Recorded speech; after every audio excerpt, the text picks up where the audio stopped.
तो अभी आपके सामने एक प्यारा सा सवाल है और क्या है, जरा गौर फरमाइएगा। सवाल में हमसे कहा जा रहा है कि एक ट्रायंगल एबीसी है जो कि आइसोसेलेस ट्रायंगल है और साथ में राइट एंगल है बी पे, और हमसे सवाल कह रहा है कि आपको मालूम करना है कि एक सर्कल इनस्क्राइब भी है और सरकमस्क्राइब है। तो इनस्क्राइब से जो रेडियस बन रहा है वो और सरकमस्क्राइब से जो बन रहा है वो, उस दोनों के रेडियस का रेशियो मालूम करना है। सवाल क्या कर रहा है, एक बार मैं पढ़ देता हूं। ABC is an isosceles right triangle at angle B 90 degree and AB equal 12 centimeter. What is the ratio of the radius of the circle inscribed in it to the radius of the circle circumscribing triangle ABC? जरा गौर फरमाइएगा। Sorry, सवाल में हमसे जो कह रहा है कि एक ट्रायंगल ABC है, ये आपका ट्रायंगल ABC है, ठीक है। जो कह रहा है मेरे को B पर राइट एंगल है, तो यहां B आप मान लीजिए, राइट।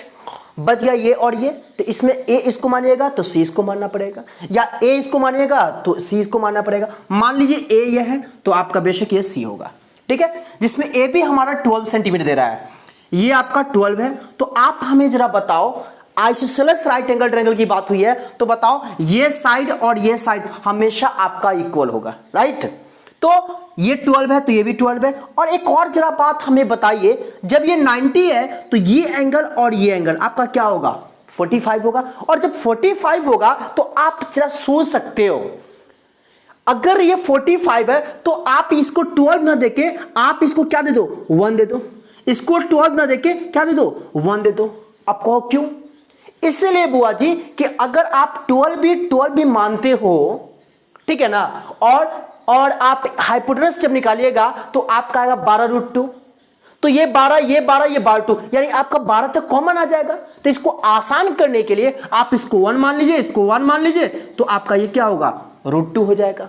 हाइपोटेनस आपका क्या होगा, √2 होगा, ये 1 होगा और ये 1 होगा। यहां पे जो 12 दे रहा है इसका कोई मतलब नहीं है, आप इसे सस्ता कर सकते हो। हाँ, कब? यहां पे 12 दे, 5 दे, 4 दे, कुछ भी दे, हाँ कंडीशन है कि वहां पे आइसोसेलेस राइट एंगल ट्रायंगल बनना चाहिए, ठीक है। चलिए, तो हमसे सवाल कर रहा है कि इनस्क्राइब किया गया है ट्रायंगल और सरकमस्क्राइब किया गया है। तो बुआ जी याद रखिएगा, जब भी इनस्क्राइब की बात होती है ना, तो वहां पर आपका स्मॉल r रेडियस जो होता है वो हमेशा याद रखिएगा a + b - c/2 होता है। और ए बी सी कौन है, जरा गौर फरमाइएगा। ए आप इसको मानोगे, बी आपको इसको मानोगे और सी आपका हाइपोटेनस होगा। मतलब परपेंडिकुलर और बेस में आप इसको मानिए ए, इसको बी और इसको सी। कहने का मतलब क्या है कि इन सर्कल जब भी हो ना और वहां पे रेडियस की बात हो बुआ जी, हमेशा याद रखिएगा कि P और B को प्लस करना है और हाइपोटेनस को माइनस करना।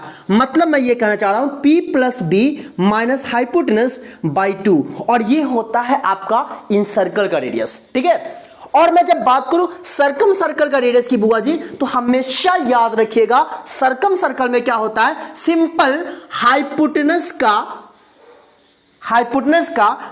आधा होता है। वो होता है क्या, महा-r। मतलब क्या, ये हाइपोटेनस का आधा मतलब हो गया आपका सरकम सर्कल का रेडियस। हमसे सवाल में क्या बोला है, इन सर्कल और सरकमस्क्राइब, इन दोनों के रेडियस का रेशियो। मतलब हमें मालूम करना है बुआ जी r/r का वैल्यू, ये हमसे सवाल डिमांड किया है। तो r/r का मतलब क्या, स्मॉल r का मतलब हमने यहां लिखा है, क्या लिखा है जरा देखिए, a + b - c/2। तो a आपका ये हुआ, b आपका ये हुआ और c ये हुआ, तो 1 + 1 2 और 2 - √2, तो आपका हो जाएगा ये 2 - √2 बाई, फिर क्या यहां 2 बाई, फिर यहां देखिए महा-r है, तो महा-r क्या है, c/2। तो c के बदले में क्या है आपका √2, c यहां पे हाइपोटेनस है, तो √2/2, 2 से 2 कट जाएगा, यानी फाइनली जो आपका आंसर आया 2 - √2 इज 2, आपका आ गया क्या, √2, और यही आपका आंसर हुआ इस सवाल का। आई होप की बातें समझ में आएगी। फिर से मैं आपको बताना चाहूंगा सिंपल वे में, जो हमेशा जिंदगी में याद रखिएगा कि जब भी आपको बात पूछा जाए, क्या पूछा जाए, इन सर्कल और सरकम सर्कल की बात, तो इन सर्कल में रेडियस जो होता है a + b - c/2, और सरकम सर्कल की जब बात हो और तो वहां पर आपका रेडियस होता है सिर्फ और सिर्फ हाइपोटेनस का आधा, ठीक है। Thank you.